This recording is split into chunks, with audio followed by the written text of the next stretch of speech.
Voy a asumir que todos ustedes están al tanto de lo que fue la trilogía de Disney, lo polémicas que fueron, cómo dividieron a los fans y cómo el día de hoy muchas personas les gustaría que no existieran. Y a mí me gustaría tratar de ofrecer otra versión de estas tres películas, tratar de reescribirlas de cierta manera, no eliminarlas por completo, sino ver qué elementos se pueden rescatar y cuáles otros se pueden cambiar. Para empezar, es una trilogía que trató de copiar de forma muy descarada la trilogía original, y el problema con esto es que aquí no tenemos el verdadero nacimiento de la Primera Orden. Con las precuelas vimos cómo nació el Imperio, cómo la República se transformó en todo este gobierno fascista y tomó el control de la galaxia. Y aquí podríamos ver algo similar. En un hipotético episodio 7, podríamos ver el nacimiento de esta Primera Orden o este nuevo imperio y ver cómo empiezan a tomar ciertos mundos, pero realmente los toman de formas diplomáticas, no a la fuerza. Que sean gobiernos que quieren esa gloria, que quieren ese poder de antaño y que lo perdieron por toda la guerra y que se unen a todo esto para una causa mayor. Y vemos cómo poco a poco esta facción empieza a tomar más poder, más control, empiezan a armarse, tienen sus nuevas maquinarias de guerra, ya sean destructores, ya sean caminantes, ya sea lo que sea, pero vemos cómo empieza a surgir todo esto, cómo toda la maquinaria imperial se pone en movimiento otra vez, y poco a poco la República se ve obligada a tomar armas, a ir a la acción, y vemos un conflicto a una gran escala entre estas dos facciones. Una república armada con tecnología imperial de hace 30 años, y mejorada hasta cierto punto, contra un imperio con toda una maquinaria nueva. Tendríamos un enfrentamiento épico a nivel de toda la galaxia o de una buena parte de ella. Y al final de esta película veríamos cómo el imperio arrasa con las fuerzas de la república, cómo ha tomado nuevos mundos y cómo está listo para ir hacia el corazón de la república y acabarlos por completo. Cosa que veríamos a continuación en el episodio 8. Cómo la república trata de tomar todas las defensas posibles, armarse hasta los dientes y tomar toda la maquinaria que tengan a su disposición. Y tendríamos a todo este nuevo imperio atacando directamente a la República, destruyendo cada una de esas defensas que hemos visto cómo se han planteado. Vemos cómo atraviesan por ellas y es la República, son los buenos, los que ahora tienen la tecnología de la Estrella de la Muerte y con la cual logran repeler hasta cierto punto a toda esta fuerza imperial. Sería darle un giro a todo esto y cómo utilizar estas poderosas armas tomadas de hace varios años contra sus creadores. Esto haría que la batalla quede en un punto muerto. Habrían enormes bajas en lado y lado, habría destrucción de toda cantidad de naves y de mundos. Y todo esto a lo largo del episodio 8, donde veríamos toda clase de incursiones bélicas, aéreas, espaciales, terrestres, donde sea. Y al llegar al episodio 9, tendríamos una enorme batalla final, donde todos los recursos de la República se enfrentan contra todos los recursos que ha conseguido el Imperio.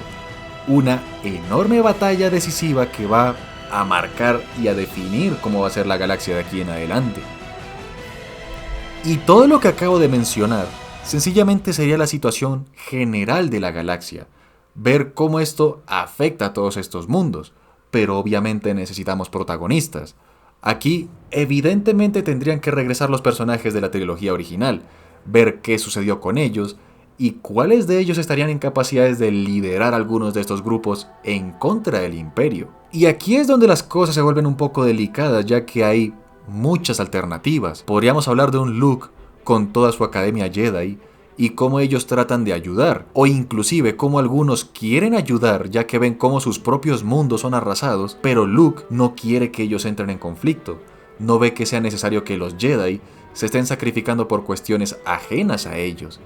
Y esto podría plantearnos diferentes conflictos y no verle como un viejo amargado, sino más bien que es alguien que ha aprendido de la historia y que ve que los Jedi no son soldados. Y aquí perfectamente podríamos tener a los personajes de Kylo Ren y de Rey, pero llevados de otra manera. No que fueran el uno contra el otro, sino que fuesen estudiantes de Luke. Y aparte de eso, podríamos tener a Kylo Ren como un maestro ya formado. Y podríamos tener a Rey como alguien que sigue en su entrenamiento.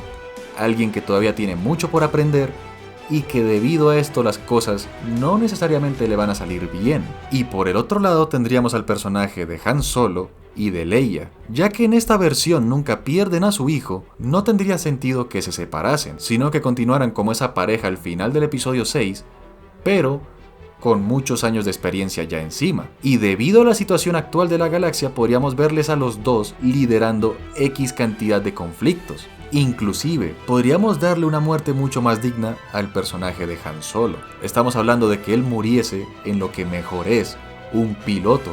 Que le viéramos combatir al Imperio, que le viéramos casi como el Han Solo de antes, disfrutando del conflicto, demostrando que es un excelente piloto, y que de pronto cae, de pronto es arrasado en el espacio o sobre la atmósfera de algún planeta, y podríamos utilizarlo como el verdadero detonante para que Luke piense en regresar, piense en hacer algo al respecto, que realmente considere las cosas y que quizá los Jedi son necesarios para alcanzar la paz en la galaxia. Y en el caso de Leia veríamos otro tipo de conflicto. A mí no me parece que ella debería ser de blandir un sable de luz o de liderar tropas como tal, sino debido a su naturaleza, que fuese alguien que se encarga de mantener a los aliados lo más unidos posible, buscar la mayor cantidad de recursos y de cosas a su favor.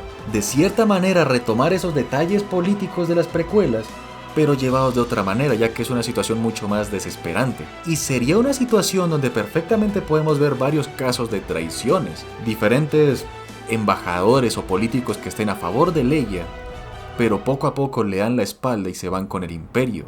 Veríamos cómo al ofrecerles ciertas cosas a estas personas, abandonan sus ideales a favor de sus propios intereses. Pero ahora nos toca hablar de los antagonistas. Y aquí es la parte más delicada de todo esto. Obviamente no podemos hacer ni otro emperador ni otro Darth Vader.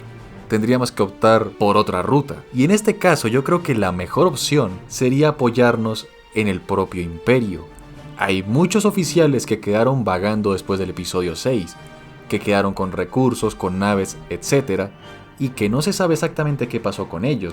Y perfectamente podríamos tomar a uno de ellos con la experiencia suficiente para que forme a todo este imperio, para que reúna todos estos poderes y trate de tomar el control de la galaxia nuevamente. Y aparte de eso, podríamos tener otros factores tácticos y bélicos bastante interesantes, como lo podría ser el regreso del ejército droide. Imagínense todas esas factorías de droides que existen a lo largo de la galaxia, que le pertenecían a los separatistas y que fueron abandonadas tras las guerras clon. Todos esos recursos están ahí y el Imperio perfectamente sabe de esos lugares, y que ellos tomen control de esto, las vuelvan a colocar operativas, mejoren a esos droides y las utilicen para reforzar a sus tropas, para reforzar a sus filas y volverlos a utilizar para tomar la galaxia, creo que sería una movida bastante interesante que podría conectar bastante bien con las precuelas y demostrar otro tipo de amenaza. Aparte del hecho de que estamos hablando de miles y miles de unidades, decenas de ellos avanzando contra la República, ya sea por aire o ya sea por tierra, ver todos esos despliegues enormes de infantería mecanizada abalanzándose sobre la República. Todo eso sería el paradigma general de toda esta situación. Pero luego harían falta pequeños detalles que enriquezcan todo esto. Y aquí ya son cuestiones más personales mías que yo no sé qué tanto les agrade. Para empezar, en las dos primeras trilogías hemos tenido a un mandaloriano por lo general del lado de los malos. Me gustaría que aquí pasase otra vez eso, de cierta forma reemplazando al personaje de Phasma por un mandaloriano que no necesariamente sea un Fett, sino alguien que está con el Imperio, que quiere regresar a esa gloria de Mandalor, que quiere demostrar que los mandalorianos pueden ser guerreros otra vez, como una especie de Vizsla, pero con todo ese enorme poder encima. Y obviamente esto haría que no fuese un mandaloriano, sino varios, por lo que podríamos tener a todo un pelotón de mandalorianos realmente entrenados, realmente peligrosos, contra la República.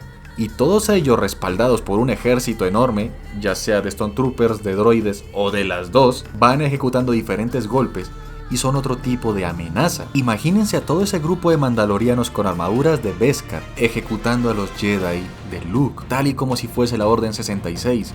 Les rodean y les acribillan sin que ellos puedan defenderse. ¿Qué tal si retomamos un poco ese conflicto de Rey con respecto a sus padres, cuando no sabía qué había pasado con ellos y que creía que le habían abandonado? ¿Qué tal si ella descubre el hecho de que sus padres nunca la abandonaron, sino que los Jedi La tomaron a una edad muy joven para entrenarla y ella ve las cosas como si realmente la hubieran raptado, como si la hubieran alejado a la fuerza de su familia, y esto de cierta forma empieza a seducir al personaje hacia el lado oscuro. En lugar de convertirla en una señora de los Sith como tal, empieza a ser atraída hacia el lado oscuro, hacia el odio, hacia el sufrimiento, sin saber lo que es. Sería algo que el espectador sabe perfectamente hacia dónde va, que Luke sabe hacia dónde va, pero ella no. Cómo todo esto empieza a transformar su mente, sus deseos, y cómo a partir de cierto punto llega a estar en contra de sus compañeros, en contra de Kylo o de Ben Solo y en contra de Luke, y se ve obligada a formar parte de este imperio y que realmente permanezca como una villana, alguien que a diferencia de Darth Vader no puede regresar al lado luminoso, sino que se queda ahí de tal forma que no puede salir, y la única alternativa de sus compañeros es enfrentarla y eliminarla. Y aquí podríamos tener diferentes desenlaces. Podría ser que ella mate a Kylo o que ella mate a Luke. Y tengan en cuenta, estamos hablando de algo que se llevaría a lo largo de las 3 películas. Tiene que ser un proceso natural. En una primera película en donde la tendríamos como una chica más inocente, algo distraída, y poco a poco la vemos caer, para que en la última película ya la veamos en un punto irrecuperable. Y obviamente podríamos tener el regreso de los fantasmas de la fuerza. Y yo creo que lo más correcto no es ver a Yoda ni a Obi-Wan, sino al propio Anakin. Ver cómo él trata de instruir a su hijo y ver algunos detalles un poco más cercanos entre estos personajes. Detalles que francamente nunca pudimos ver y que podrían enriquecer bastante a estos dos personajes. ¿Qué tal si Anakin, al tratar de ayudar a su hijo, lo lleva con Ahsoka? Una Ahsoka de unos 70 años que ha entrenado por su propio lado, que se ha alejado por completo de toda la galaxia y que trata de hacer su propia vida, pero a su vez una Ahsoka muchísimo más sabia y que podría darle otros puntos de vista al propio Luke. Es algo que yo estoy seguro que muchos fans les encantaría ver. Ellos dos acompañados por Anakin, discutiendo entre ellos, viendo que ella pasó también por su propia guerra con la guerra de los clones, tratará de brindarle parte de su sabiduría, algunos de sus consejos y de cierta forma tratar de instruirle en cuanto a cómo debería ser la Orden Jedi. Después de todo, ella fue traicionada por los Jedi y quién más que ella podría decirle cómo realmente debería llevar todo eso. Y bueno, yo creo que esta sería más o menos mi versión de estas 3 películas, o cómo me gustaría que se hubieran llevado. Hay muchos detalles para agregar, hay muchas cosas que se pueden pulir, y bueno, estamos hablando de 3 películas que equivalen más o menos a 6 horas, o sea, es imposible de hablar de todo eso en un solo video. Pero me encantaría saber qué opinan de todo esto. ¿Qué no les gusta? ¿Qué les gusta? ¿Qué agregarían? Obviamente quiero dejar en claro que yo prefiero abandonar todos los clichés de la saga, dejar las superarmas, dejar tantos combates de sable de luz que no sean necesarios, dejar el hecho de que la fuerza no es un superpoder tipo Marvel, sino algo que debe ser un poco más místico y más sutil en ciertas cosas, algo que requiere entrenamiento, que requiere disciplina y que no puedes pretender lavarle el cerebro a alguien de un día al otro. Pero sin nada más que agregar, nos vemos en la próxima y cuídense.